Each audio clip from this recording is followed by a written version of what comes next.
Hello and welcome. Tonight, 8 officials of the Federal Medical Center in Jabi, Abuja face investigative panel over alleged negligence of some accident victims over the weekend. Against alleged plans to close some foreign embassies in the FCT over ground rent debts, human rights lawyer and senior advocate of Nigeria, Femi Falana, say action clearly violates the Vienna Convention, which Nigeria is a signatory to. Over 1.6 million pilgrims from around the world round up activities for the 2025 Hajj, with Saudi government saying preparations for the new Hajj begins immediately. And California Governor Gavin Newsom sued the Trump administration for deploying National Troop guards to Los Angeles without his authorization. On business news tonight, Nigeria included, as latest report by Afreximbank says Africa's total external debt is expected to surpass $1.3 trillion by the end of this year. On sports news tonight, Rivers Hoopers crash out of the Basketball African League after they lost to the Rwanda's APR in the quarterfinals of the competition in Pretoria, South Africa. From the nation's capital, at least 50 families left homeless after a severe windstorm ravaged village in Dutse, the Jigawa state capital.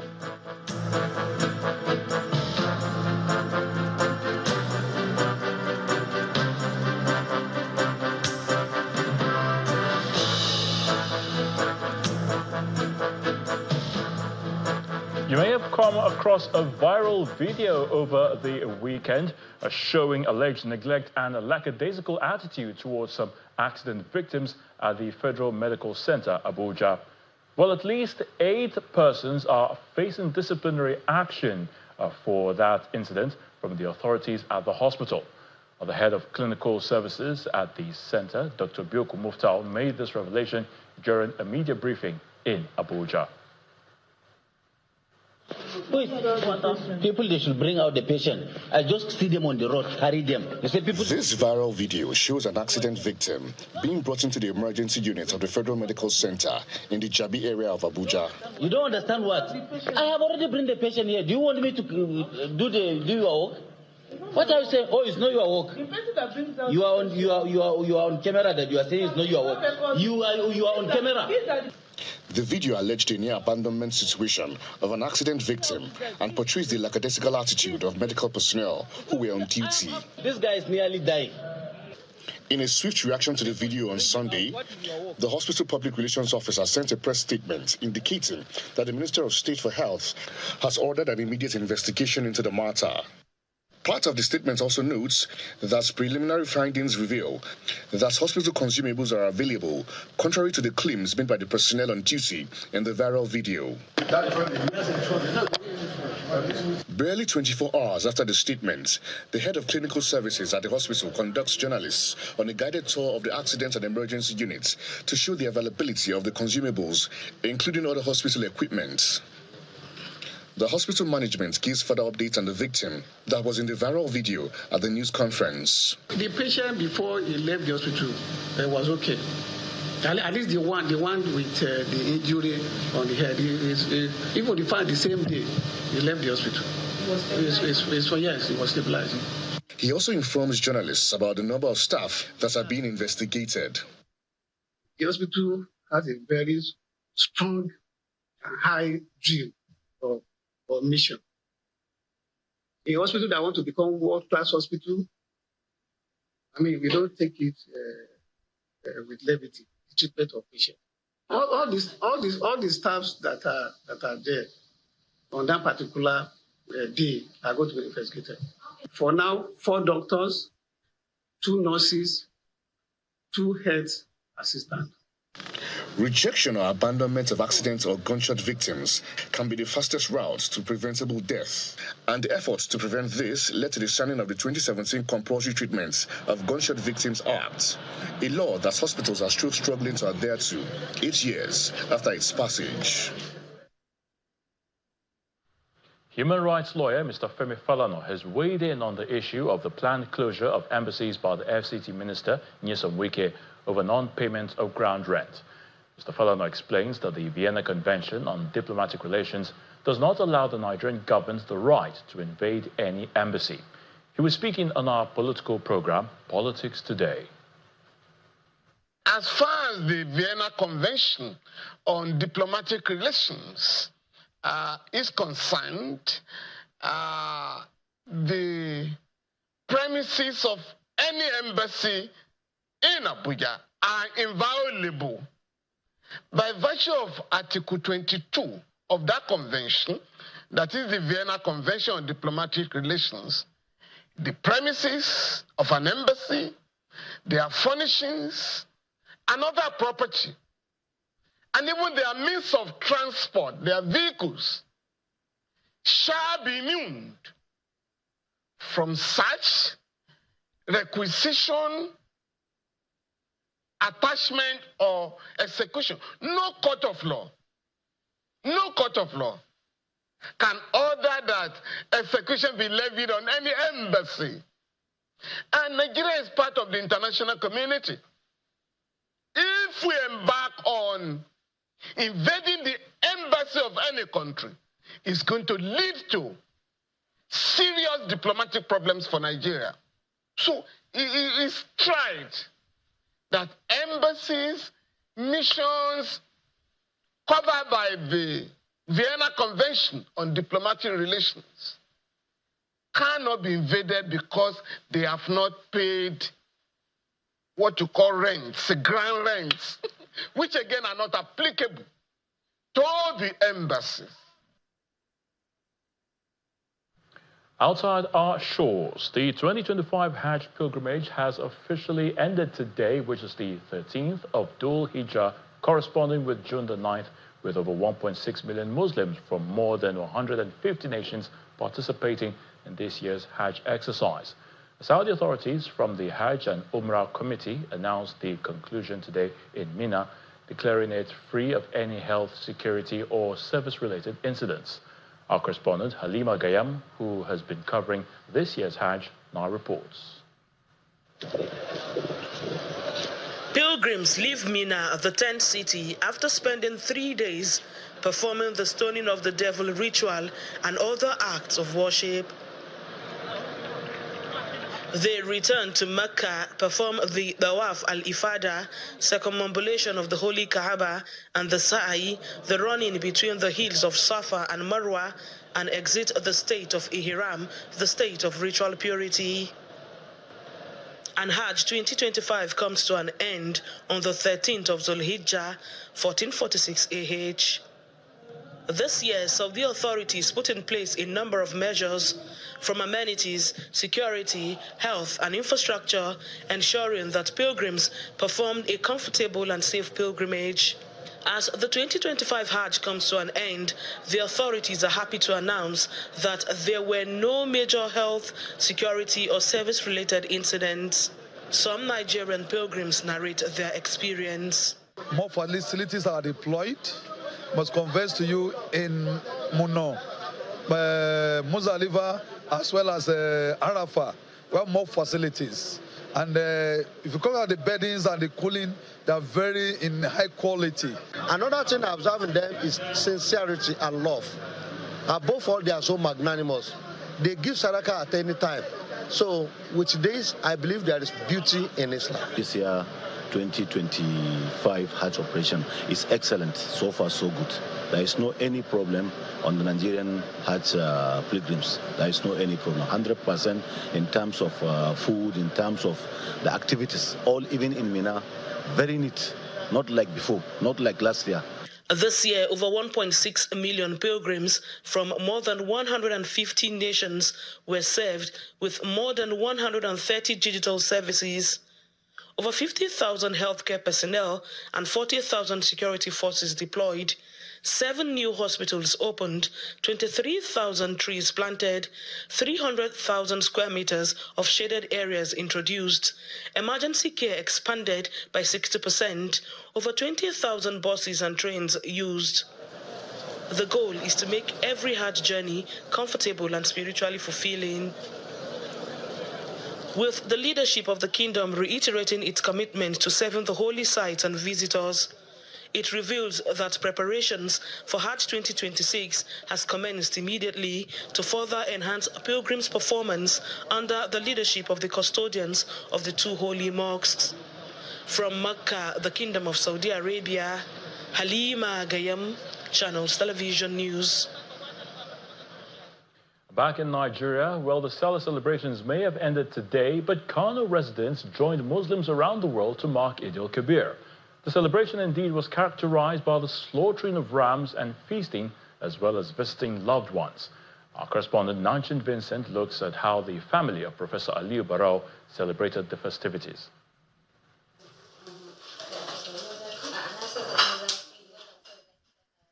It's Eid al-Kabir, and the family of Professor Aliyu Barau in Kano metropolis is getting set to make the most of the festivities. Mr. Kodrat is a very clumsy insect and very dirty too. Every member of the family is busy with one chore or the other as the festivities get in full gear. Although most Nigerians are still grappling with the high cost of living, many households are still able to enjoy the meat of Salah, as Professor Aliyu Barau and his family describe the significance of the season. So maybe government should do something. I appeal to the government to caution the hyperinflation so that the citizens, more especially the poor, can really enjoy their life. The festive season gives us opportunity to share the small that we have, the little that we have with the loved ones, with the friends, and even the poor, importantly really the poor, to make them feel happy, to let them feel accommodated in the architecture of a good life. He further expressed hope in the Nigerian economy. I think it is important that we re-strategize the direction of the economy in a way that the downtrodden, the masses, will get a better deal so that at least their food is secured. The school fees, I think, should be affordable. At least, I mean, the basic life should be good enough for a citizen to call himself a Nigerian.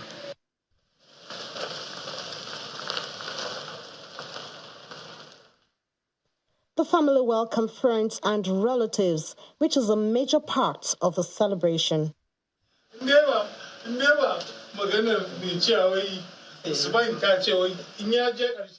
Indeed, it's a time for families to connect and bond. During time of celebrations like Eid, we get opportunity to actually meet physically. For example, people like Professor, he's a very busy person and a frequent traveler. So we are happy with religious events and traditional events like Eid. It's a very important season that we get to reconnect with our families and sit together, have chats, and basically discuss the future. So it's something very, very central to our culture.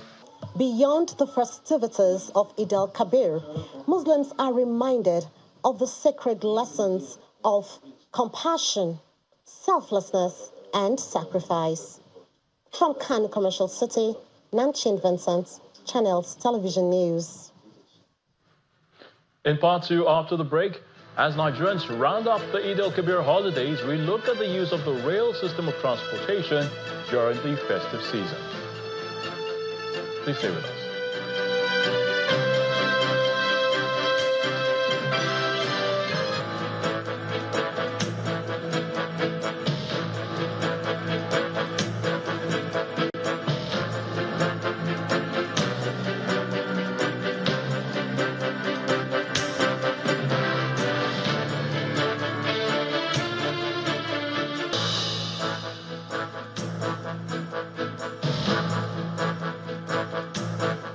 Welcome back. If you've just joined us, you're watching the news at 10 on Channels Television, broadcasting live from Lagos. A reminder of our top stories. 8 officials of the Federal Medical Center in Jabi, Abuja face investigative panel over alleged negligence of some accident victims over the weekend. Against alleged plans to close some foreign embassies and the FCT over ground rent debts, human rights lawyer and senior advocate of Nigeria, Femi Falana, say action clearly violates the Vienna Convention, which Nigeria is a signatory to. Over 1.6 million pilgrims from around the world round up activities for the 2025 Hajj, with Saudi government saying preparations for the next Hajj begins immediately. And California Governor Gavin Newsom sues the Trump administration for deploying National Troop Guards to Los Angeles without his authorization.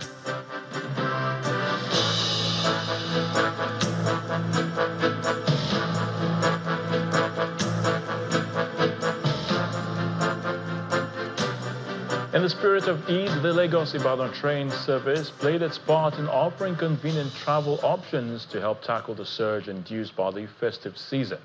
The Nigerian Railway Corporation says additional schedules are now operating from Lagos to Ibadan and vice versa, ensuring a smooth travel.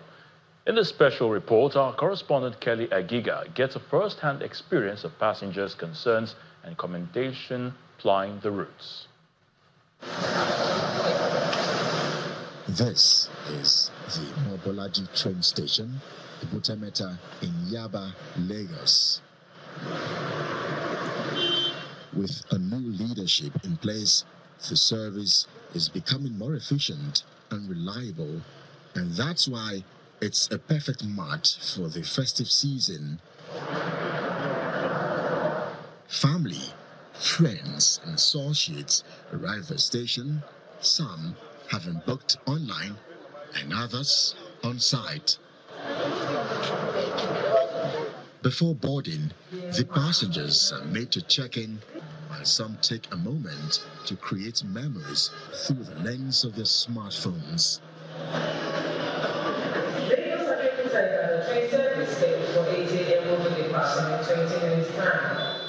Inside the train, it's a mixed bag of action, from those observing a quick nap to the readers and movie lovers, and for some, it's work and business all the way.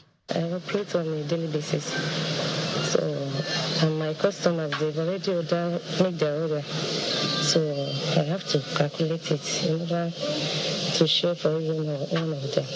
We do travel often, and we like this medium. It's quite comfortable, it's convenient, and it's safe.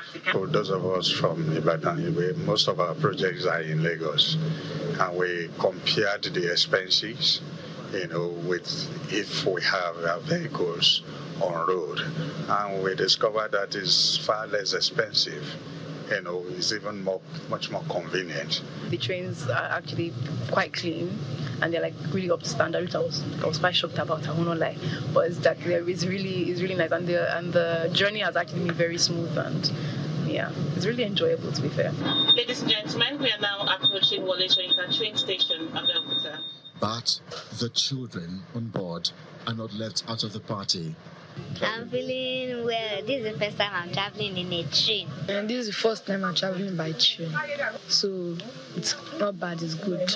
And while a large number of passengers are filled with joy, there are still pockets of concerns. So if you make a mistake and then purchase a wrong date, there's nothing you can do. Once you pay, that's all.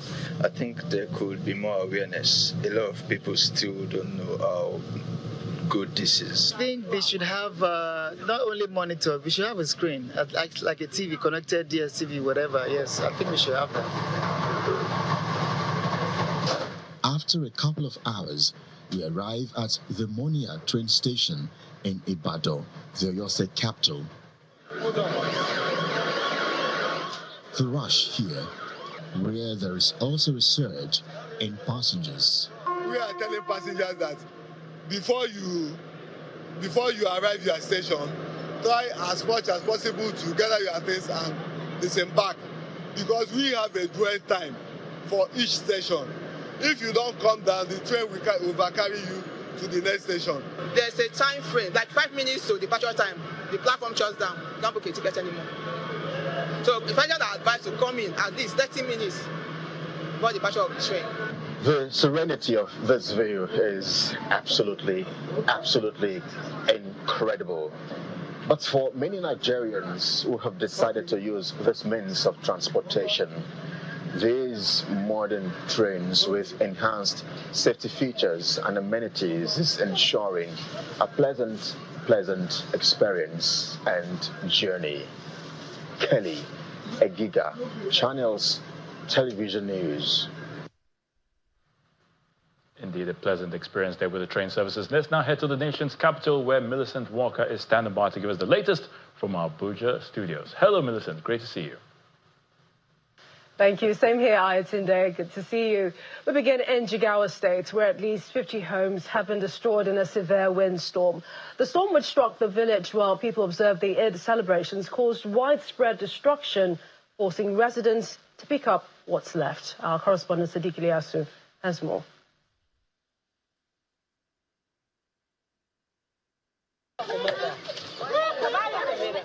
This is what is left of Warwade community in Duze, the Jigawa state capital, following a windstorm.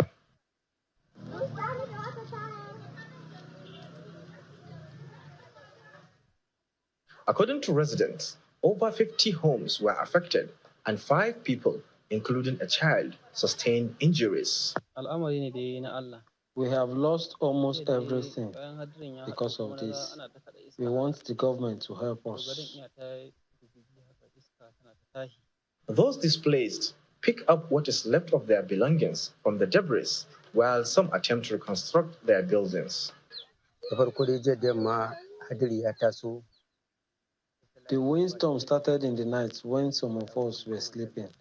Building collapsed, and that resulted to my injury. The village head is calling on both the state and federal governments to intervene urgently to address their situation. Those injured are now in the hospital, receiving treatment. Those who found themselves homeless have now taken shelter in the primary school because of lack of where for them to sleep. That is why I'm appealing strongly to the government to please do something quickly to intervene and assist those concerned and those affected. The nearest internally displaced persons camp to the community was also hit by the windstorm, further compounding the challenges faced by already vulnerable groups in the state. Sadiq Ilyasu, Channels Television News. Meanwhile, Niger State Governor Umar Bago has announced a donation of 1 billion naira to the victims of the flood disaster in Mokwa. The governor announced the donation during an on-the-spot assessment of houses destroyed by the flood, where he subsequently addressed the people of the community.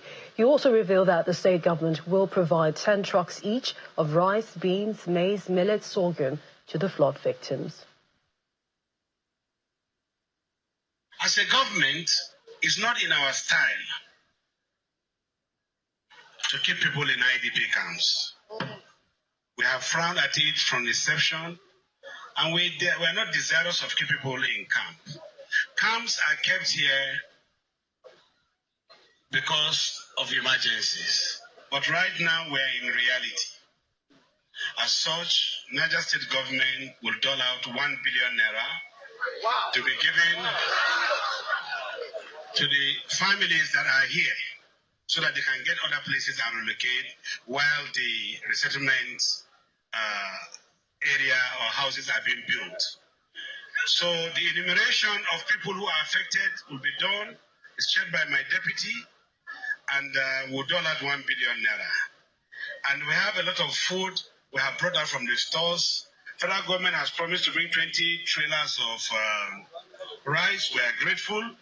When it comes, we want NEMA and SEMA to receive them and also handle them accordingly. However, Niger State government is also doling out 10 trucks of rice, 10 trucks of maize, 10 trucks of millet, 10 trucks of beans, and 10 trucks of sorghum to these people. Well, we head to politics now, where the concerned PDP stakeholders are demanding the zoning of the party's presidential tickets to the south, as well as the reinstatement of the Sam Anyanwu as the party's national secretary. This unanimous decision was taken by the group at the Federal Capital Territory Minister's official residence, Mr. Nyesom Wike, while playing host to them. Other decisions taken by the stakeholders include that all notices of meeting which involves party's national convention, national executive committee, national working committee must only be issued by Mr. Sam Anyanwu. Also, they demand the acting national chairman of the national secretary issue a notice to INEC with an attached agenda for the national executive committee meeting of the party. Notable among the dignitaries present include the former governors of Benue and Abia states, Samuel Otom, Okezie Ikpeazu, former federal lawmakers, River State lawmakers, led by the Speaker of the House, Martin Amewule, some PDP party state chairmen, among others. Well, still ahead on the news at 10, Nigeria included, as latest report by Afrexim Bank says Africa's total external debt is expected to surpass $1.3 trillion by the end of this year. That's on Business News. Do join us again.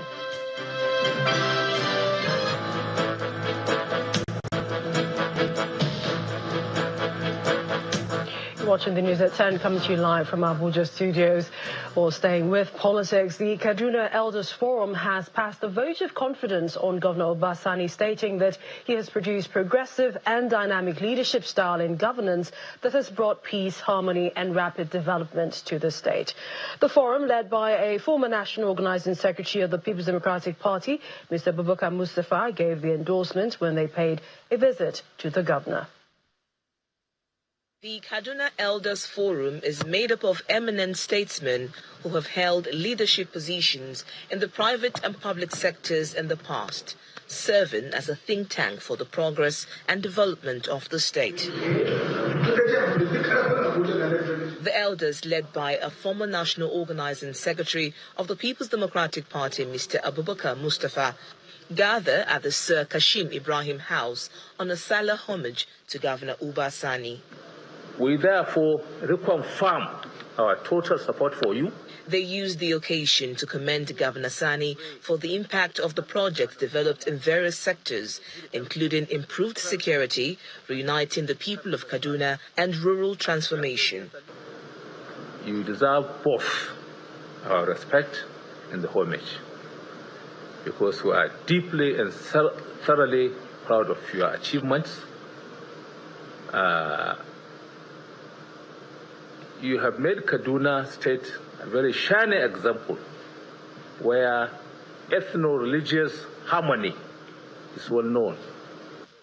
Receiving the elders, Governor Sani reiterates his commitment to equitable development of Kaduna State, deepening citizens' engagement and ensuring that the era of religious and tribal divisions become things of the past.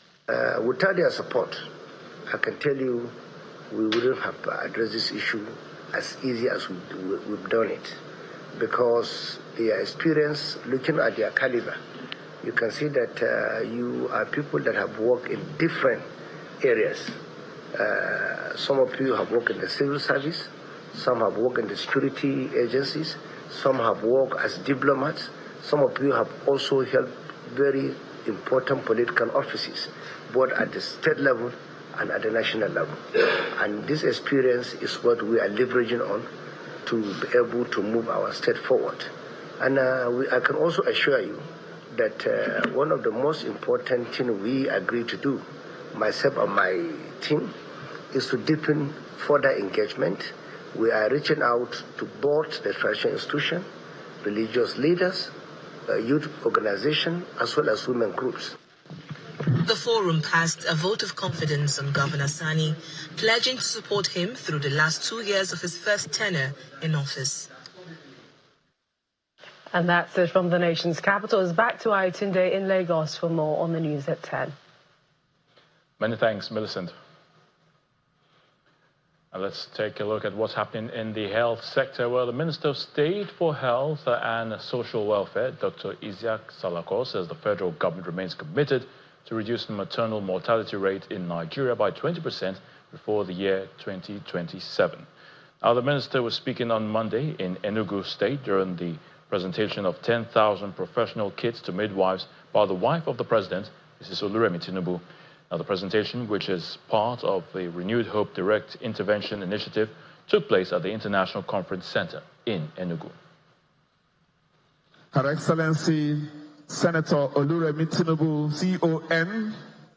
The wife of the president, Oluremi Tinubu, arrives at the Enugu State International Conference Center in the company of the wife of the vice president, Nana Shatima, and the Enugu State First Lady, Nkechi Yere, and her husband, Mr. Peter Mba, for the presentation of the 10,000 professional kits to midwives in the Southeast region under the Renewed Hope Initiative.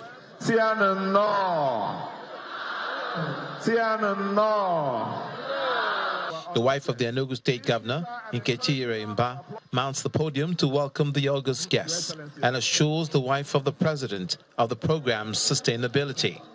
The Renewed Hope Initiative serves as a clarion call to all stakeholders, government, private sector, and civil society to actively pursue sustainable development.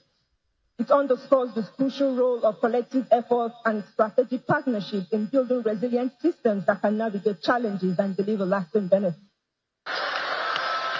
Next, the Chief Executive Officer of the National Primary Healthcare Development Agency, Muyi Aino, gives an overview of the Renewed Hope Initiative Health Program. In collaboration with states, local governments, partners and the private sector, we embarked on an ambitious target of revitalizing our primary health centers nationally. As of the end of May 2025, over 1,100 primary health centers have been newly revitalized, and work is ongoing in 2,721. On his part, the Minister of State for Health asked the beneficiaries to see the program as a call to serve. Governor Mba explains that his administration's health interventions aligns with the Renewed Hope Initiative.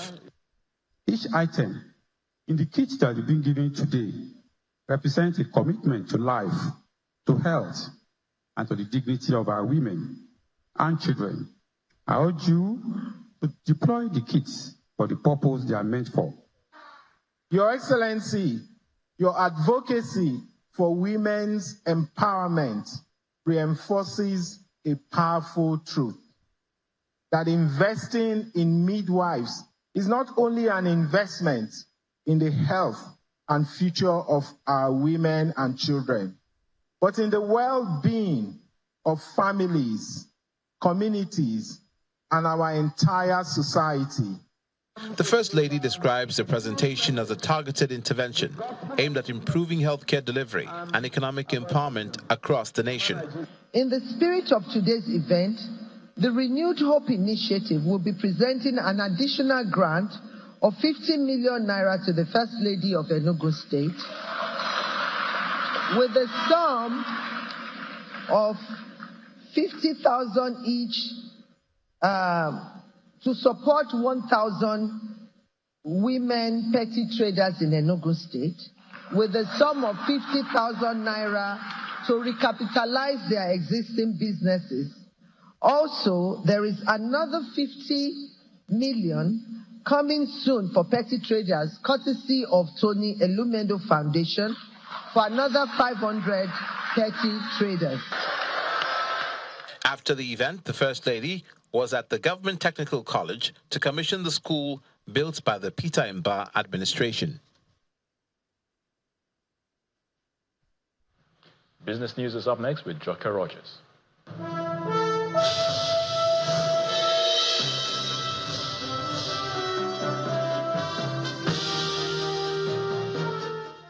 Thank you so much, Aya. Today, welcome to Business News. Africa's total external debt is expected to surpass $1.3 trillion by end of this year and increase gradually till 2029.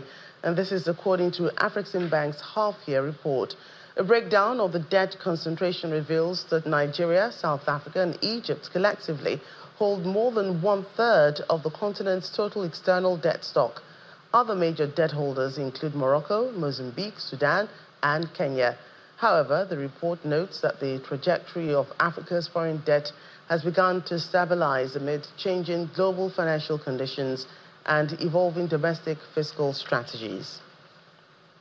Meanwhile, a report by the Africa Finance Corporation has identified pension funds and insurance companies as major untapped sources of financing for long-term development in Nigeria and across the continent.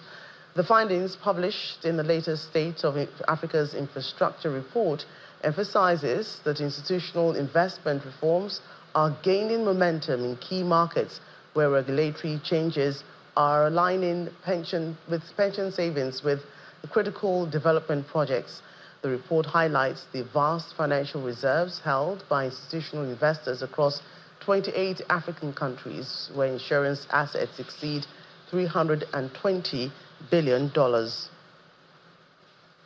The stakeholder in Nigeria's marine and blue economy has called on the federal government to double its efforts in tackling the challenge of illegal fisheries in the country, particularly the issue of regulation in the industry.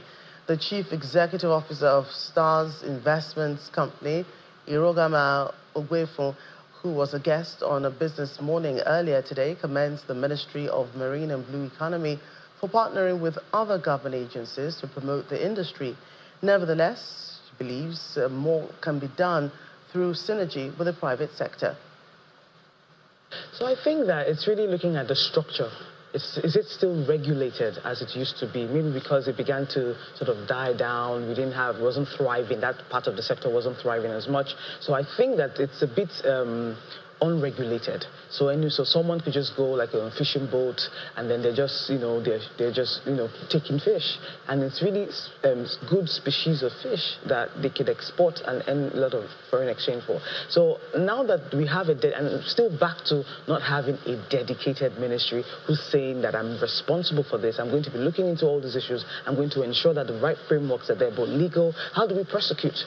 What does the law say about, which areas are out of bounds, who can trade there, things like that. And that's what having a minister who this is all he does for the sector, because then he can look at these things, develop them, and also implement them. So like I said, I know he spent a lot of time last year trying to really understand the sector, that part of the sector, and we're looking forward to implementation. And private sector needs to also match that energy, because he can do all these things, but if private sector doesn't show up to say, look, we're ready to take advantage of the opportunities, we're still going to see foreign players who come in and take advantage of the opportunities. So yes, he can put the policy framework in place, he can have the financing structures in place, fiscals that favor, but then private sector have to match the energy as well. Nigeria's stock market is still observing the Salah holiday, but its major global counterparts were open for business today. Let's find out those figures.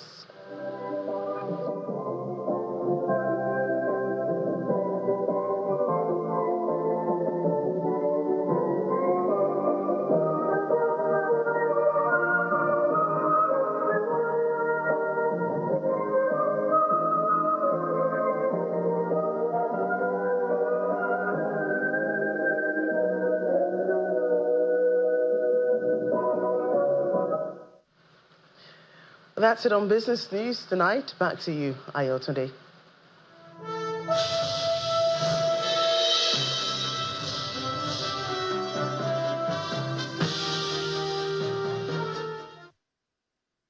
Many thanks, Joke. California's Attorney General Rob Bonta and Governor Gavin Newsom have sued the Trump administration for deploying National Guard troops to Los Angeles without Mr. Newsom's authorization. In a statement, Mr. Bonta calls the deployment an inflammatory escalation unsupported by conditions on the ground. Meanwhile, Mr. Trump has defended his decision to deploy the National Guards to Los Angeles despite criticism from California officials. Here's Simon Fusey with more international news and around the world in 5 from our London studios. Good evening and welcome to the channel's studios here in London with your international news around the world in 5. Okay, everyone, you see this light? There's a drone right above us lighting this light. We are getting into position right now. The voice of Greta Thunberg, the Swedish climate activist, moments before Israeli forces intercepted their yacht carrying humanitarian aid that was trying to reach the Gaza Strip. Thunberg and a French lawmaker were among 12 people aboard the Madeleine. Israel's foreign ministry has branded it a selfie yacht, carrying less than a single truckload of aid. The country's defense minister says the vessel is on its way to the Israeli port of Ashdod, where the activists will be shown a video of Hamas' 7th October attacks. The Colombian presidential candidate remains in intensive care after he was shot 3 times, twice in the head, at a campaign event in the capital Bogota. Footage shared online appears to show the moment when he was shot in the head mid-speech. Miguel Uribe Turbe, a 39-year-old senator, was attacked while addressing supporters in a park. Police have arrested a 15-year-old suspect at the scene. Kenyan police officers who were on duty when a man died in custody at a police station have been barred from returning to work, pending the outcome of investigations. Albert Ojwang was arrested on Friday after Kenya's deputy police chief accused him of tarnishing his name. The director of Amnesty International's Kenya branch said that Mr. Ojwang's death was very suspicious. Pour aborder un sujet important qui me tient à cœur. The Prince of Wales has warned that the ocean floor is diminishing before our eyes and is calling for ambitious action on a global, national and local level. Prince William spoke in both English and French as he laid out the risk to the world's oceans at the Blue Economy and Finance Forum in Monaco. The truth is that healthy oceans are essential to all life on Earth. They generate half of the world's oxygen, regulate our climate, and provide food for more than 3 billion people. And today, they need our help. Rising sea temperatures, plastic pollution, and overfishing are putting pressure on these fragile ecosystems. Iranian officials have expanded a ban on dog walking to a swathe of cities across the country, citing public order and health and safety concerns. The ban, which mirrors a 2019 police order that barred dog walking in the capital Tehran, has now been extended to at least 18 other cities in the past week. Transporting dogs in vehicles has also been outlawed. Dog ownership has been frowned upon in Iran since the 1979 Islamic Revolution, with dogs viewed as unclean by authorities and a legacy of Western cultural influence.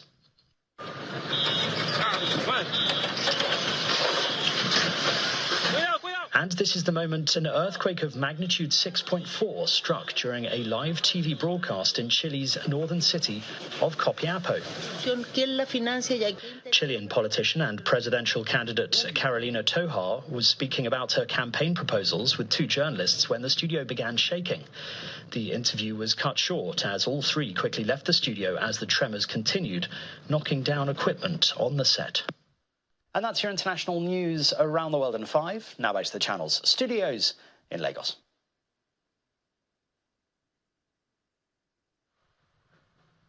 Our sports news is up next with Chris Illems. Chris.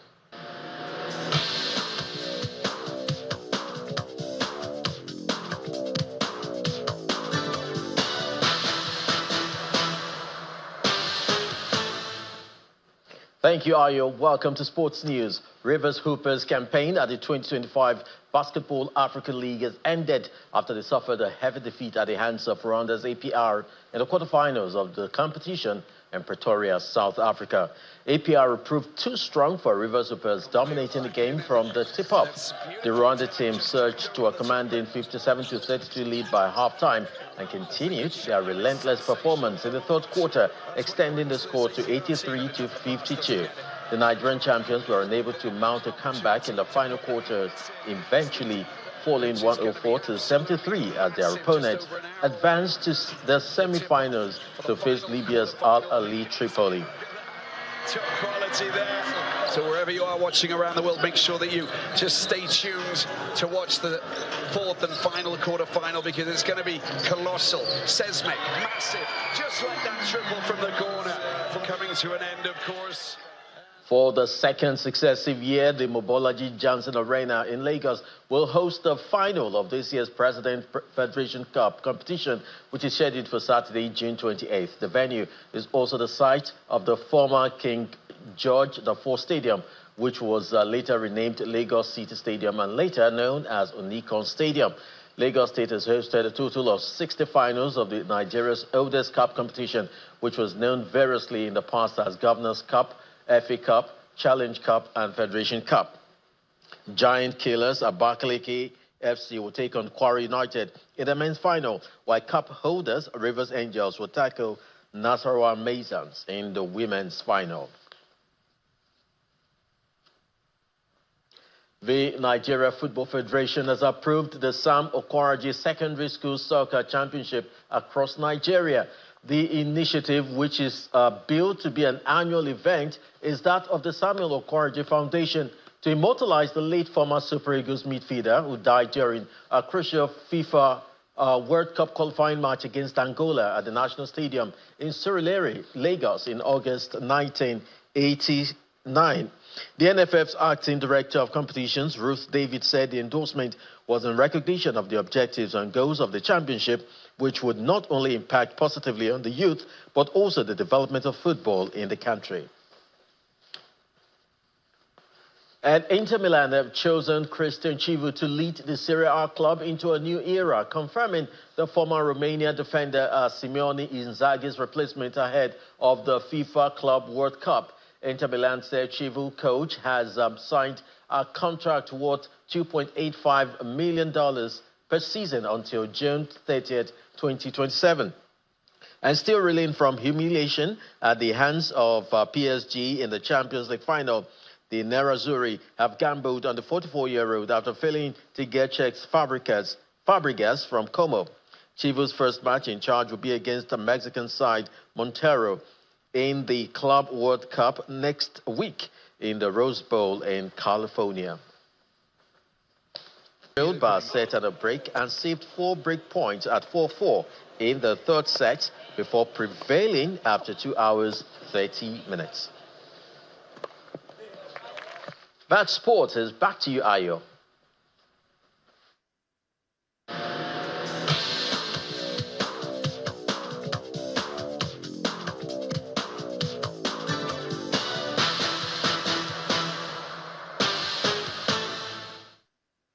And the main news again. 8 officials of the Federal Medical Center in Jabi, Abuja are to face investigative panel over alleged negligence of some accident victims over the weekend. And against alleged plans to close some foreign embassies in the FCT over ground rent debts, human rights lawyer and senior advocate of Nigeria, Mr. Femi Falana, has said that such an action violates the Vienna Convention, which Nigeria is a signatory to.